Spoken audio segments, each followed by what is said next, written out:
Chantel Thornton. This is a rental car, Chantel, and you are here for an overnight parking ticket. What do you want to tell me about this?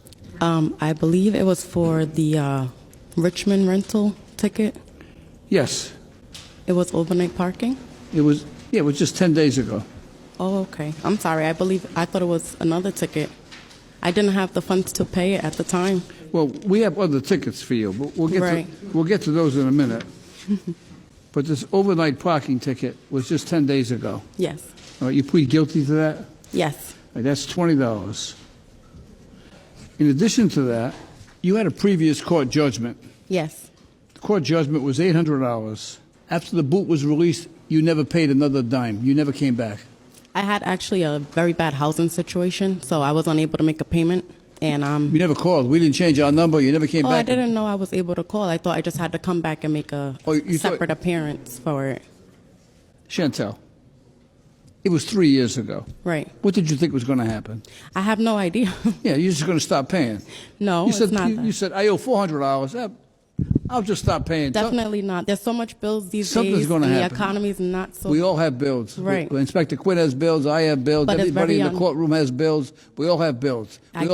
But you know what else we have? We have obligations. I do have obligations. And we have Your Honor. responsibility. Right. Yeah, so. I brought an envelope to prove what I took care of in that time that I didn't come and pay my tickets. It was a very bad housing issue. You still owe $400 that you have not paid one penny on in the last 3 years. How do you plan to pay that? I'm unsure. $50 a month. Can you do that? I'll try my best, Your Honor. Well, how much can you pay? I don't have any money. I'm unemployed. Do you have any children? I have 2. How old are they? One is 11, the other is 3. I just worked this past summer with the Census Bureau, a temporary assignment, and after that, I had something else lined up. It didn't fall through, so I'm just trying to basically maintain and float for now until employment comes up, or hopefully income tax can help. I've been pretty harsh the last couple of minutes with you because I look at a piece of paper and I got a record here with all kind of yellow lines that paints a picture of somebody that is completely and totally disregard. The paper does. Right. Completely and totally irresponsible and is taking advantage of the system. Right. But I must tell you that upon reflection, hearing your story, which I always try to do, I have a change of heart. I appreciate that. I get letters from people all over the country. And usually when children are involved, and I know you have 2 children, I look at things differently. Okay. I'm going to read a letter that I received from a woman who lives in Anderson, Indiana. Wow. And her name is Angie Chesser, Chesser.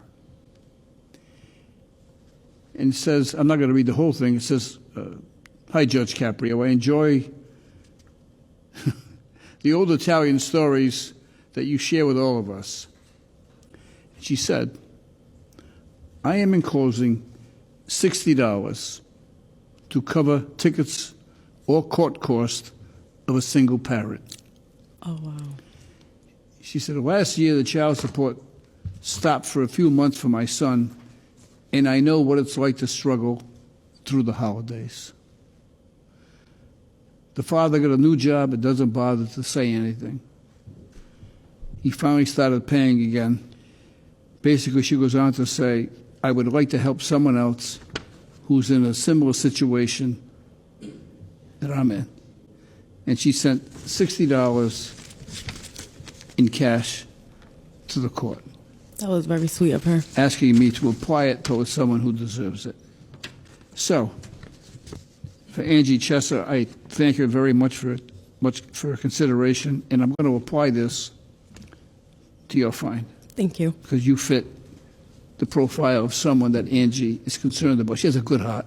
Very good. Wonderful person. I never met her. I don't know her. Right. I never talked to her. Is there anything you want to say to Angie? Angie, thank you very much. I don't want to cry, but very touching.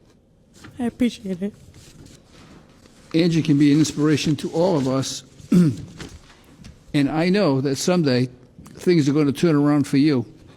And when they do, you're going to follow Angie's example and help somebody else. Definitely. You don't have to do it here. Do I it try anyway. everyday walk of life. Okay, it's $125. You make a payment in whatever you can afford on the balance that's due, Okay. and this will be applied to the $125 that you have to pay today. Thank you. Okay, good luck to you. Thank you very much. As it says in the Bible, whoever is generous to the poor lends to the Lord, and he will repay him for his deed. I have no doubt Angie will be repaid tenfold for her generosity, as we all will if we follow her lead. So I say to Angie, thank you for reminding us that it takes very little to make a big difference in the lives of others.